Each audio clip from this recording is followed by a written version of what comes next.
Well, as a coach, as an athlete, as a human being, you always have probably experienced pain. Is that pain? Is that injury? Is that soreness? Or is that stiffness of your tissue? We're gonna find out now.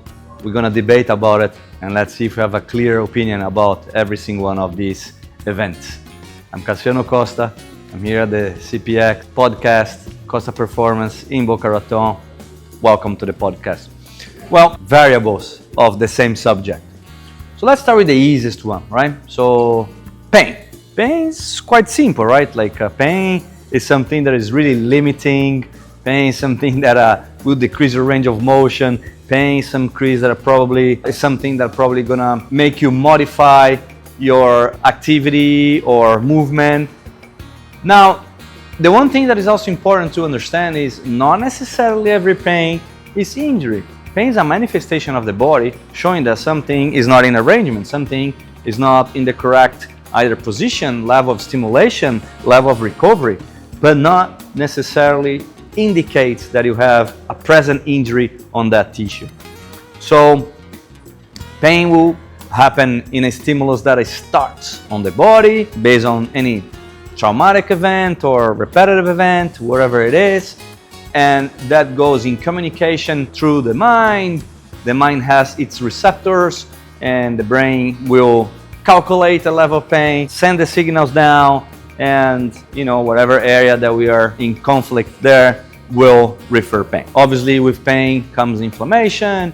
With pain can come some modification of the tissue, but once again, just to understand, not necessarily this is a current injury.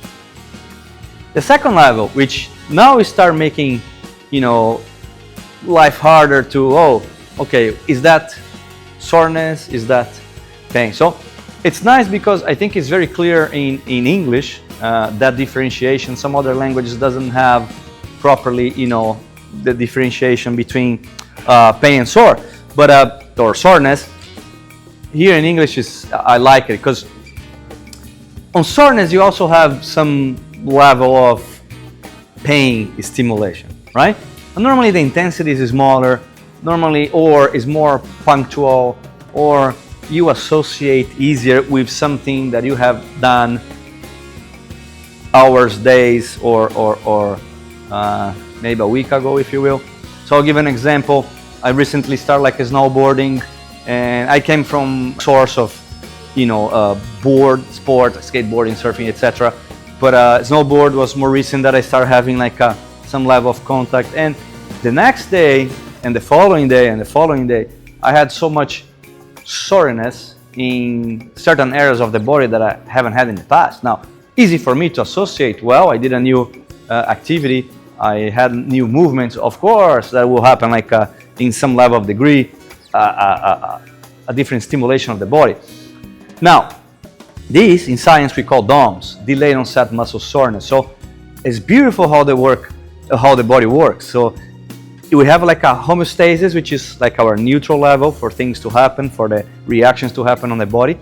And when we stimulate, either by a certain exercise, by a certain movement, by a certain sport, by a certain activity, if I never chop a sushi line and I start doing for over a certain amount of time, definitely my body will react with this. But back to the DOMS, so we break that a neutral level of things happening.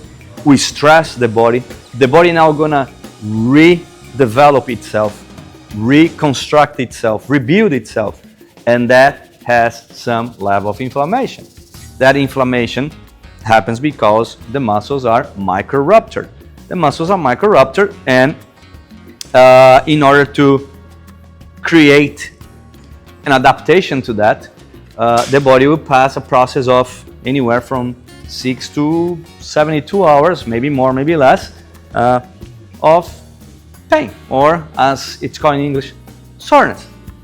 That's important because that's what builds the tissue with a better condition than the tissue before. That's what makes the body adapt itself. And that's very important on the process of developing strength, developing a new skill, developing a new movement. Okay? And if you are connected to sports as we are, believe me, your life will be fulfilled of soreness. Okay? Either by I stay a little bit of time not training, now here I'm training again, the body will react. One. Second, if let's say I'm learning a new exercise or a new skill, the body will react. Third, if I overload myself with volume on an activity or training, the body will react. That's soreness. That's not pain. Now, we have to educate a lot of times the athletes here, especially the younger athletes, when they start getting into their training regimen, because they're not used to that phenomena, which is the soreness or the delayed muscle onset soreness. Now, one level down is the stiffness. Stiffness can be associated with a minimum level of soreness or minimum level of pain. The problem is that minimum level, when you get the reduction on the range of motion that stiffness provides, the interpretation of many is, I am in pain. And remember when I said, pain is not injury, but the interpretation of the person, not only I'm in pain, but about to get injured. And that generates anxiety, that generates panic in some of the athletes. So very important to understand, stiffness is a process of something that is being stimulated by good or by bad. That could be just a stimulation as in, okay, I play myself, let's say squash, and I have like a hard session, I play someone that has a tough level that I had to work a little harder than I'm used to. Yes, that there is some stiffness on the muscle tissue. The cells will react, and the response to that in terms of the fascial component and or the muscle component will be generation of stiffness. Now the beauty of this is athletes who have, normally they should have at least, that's a recommendation if you don't, have a team behind them that one, gonna provide the proper explanation, two, gonna control that stiffness, that soreness don't become pain. And if it becomes, we manage to bring back to the correct levels. So then that doesn't become an injury. It's not an injury yet, but just don't become an injury. It's important to, segment those different entities. It's a subject that I like to talk because I probably don't recall, since I want to say 17 or 18 or even less, probably 14, through the soccer career, a day that I woke up with the body feeling 100% fresh. Like I'm not stiff, I'm not sore, or even I'm not in pain. And that's not a problem. That's like a part of the sports process. I'm gonna address this more now to the sports life, because I'm assuming most of the people that are listening to us somehow are connected to sport. Second, my mission now is more and more to help sports people to go to process of developing their performance and or staying out of free of injury. You train, and you train your sport, and you train your strength and conditioning, and you do your preventive routines, and all of that generates stress on the body. All of that generate levels of muscular ruptures. All of that generate levels of inflammation on the body. When should I push the panic button? I'll tell you. If you experience restriction of your movement, if you experience some level of soreness as you touch a certain part of your body, if you experience some level of discomfort, stay alert, not in panic. Now, if you do have all this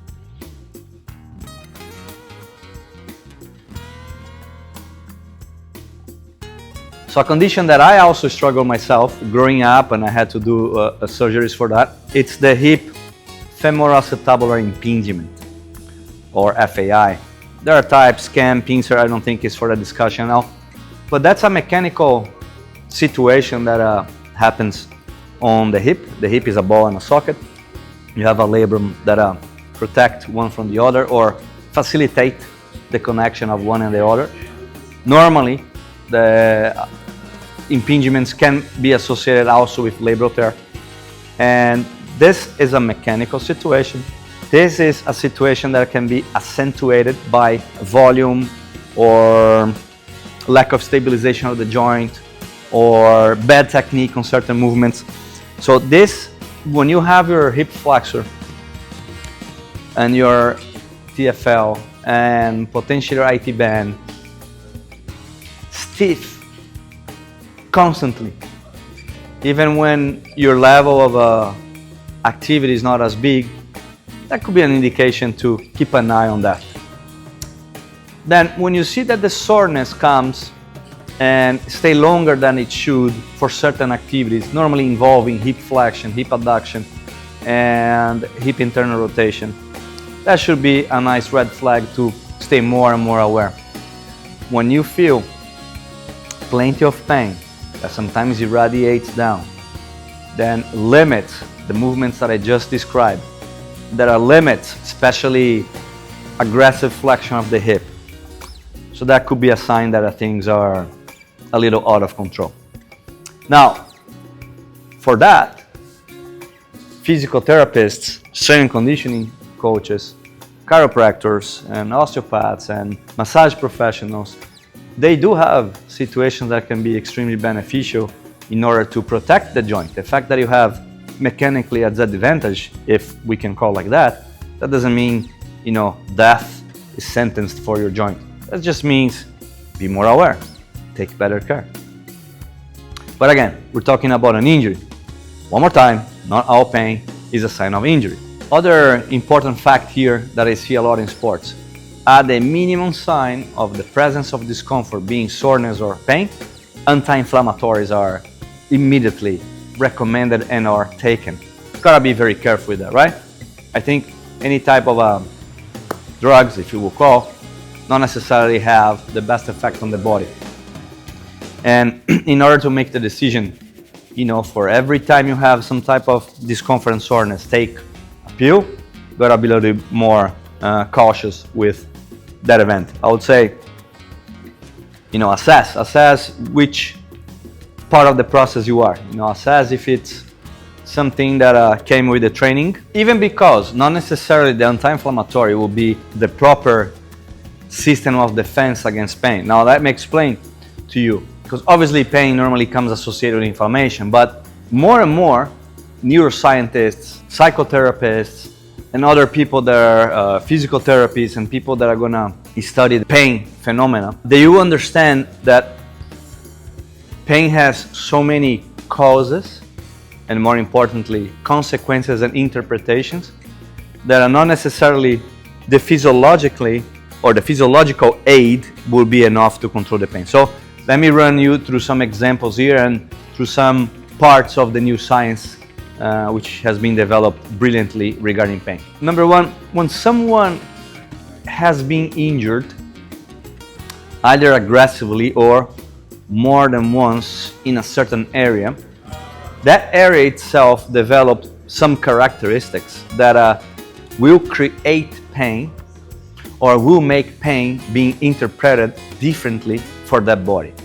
So from the kinesthetic awareness, from the past experience, from the mental interpretation of that pain, we'll have to understand that pain not necessarily is just a physical phenomenon. Sometimes, yes, the pain, it is there, it's present there, but not necessarily the tissue is fully damaged. Don't forget, the pain to be interpreted by the body comes through a whole sequence of neuro events before the area is stimulated.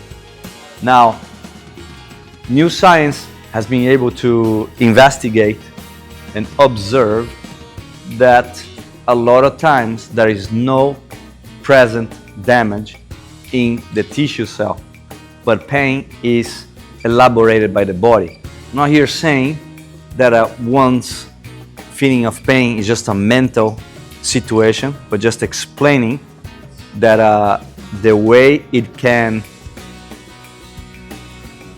be accelerated on the body it can happen without the damage that represents. So you can have, let's say, a level 9 pain on your forearm and have a damage of level 2.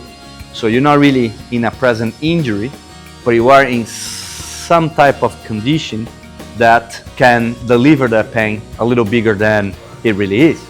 You have severe psychological conditions that can stimulate pain in levels that one would understand that there is an injury on the tissue and it's not a real injury. The condition is real, the injury is not. Fibromyalgia, it's an example, even depression, and so on. I can keep the list here. But interpretation of pain not necessarily interprets an injury. So that's why the act of care for pain has to be properly investigated. That's where, good professionals will be the right key in order to develop systems and protocols that are going to be helpful for whatever you have. So summarizing a little bit, this neuroplasticity that I can combine better what the body feels and what the body exposes, that's fundamental to understand what type of treatment or protocol to use when someone is in pain. Again, muscle stiffness is a consequence of use of the tissue that can be through since regular activities. If I'm gonna put something on the shelf over my head and I have to repeat that for a period of time and I'm not used to overhead activities, for sure, shoulder, trapezius, part of the back, and other areas can suffer with some muscular and even joint stiffness, if you will. Soreness is that muscle stiffness stimulated in certain way that generated micro trauma on the muscle, and that bring that experience of small or medium level of pain. Now, believe me, some soreness are really strong. If you never squat and you go and squat heavy for one day, that level of damage on the muscle is big. Still not an injury, but it's big. So it's big to carry a nice level of pain for a few days. But again, there is no injury present on your tissue. Pain can be a level of soreness elevated. Pain can be for certain patterns that you're creating on the body.